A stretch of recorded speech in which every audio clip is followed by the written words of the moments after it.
Buonasera e ben ritrovati con il TG Flash di New Sicilia ed eseguiti i titoli più importanti del pomeriggio. In apertura un aggiornamento sull'incidente di Villa Abate in cui è morta la bimba di 3 anni che viaggiava insieme ai genitori. Anche la mamma della piccola, così come il padre, aveva un tasso alcolemico elevato. Non si esclude la possibilità che alla guida ci fosse proprio la donna. Entrambi i genitori sono indagati per omicidio stradale.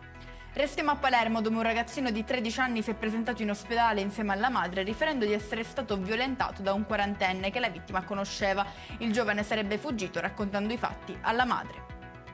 È stato identificato il giovane migrante aggredito giovedì scorso in una rissa a Palermo. Il ragazzo, un 19enne tunisino, è ricoverato in fin di vita. Si cercano i genitori, il cui consenso è necessario per procedere con l'osservazione di morte cerebrale.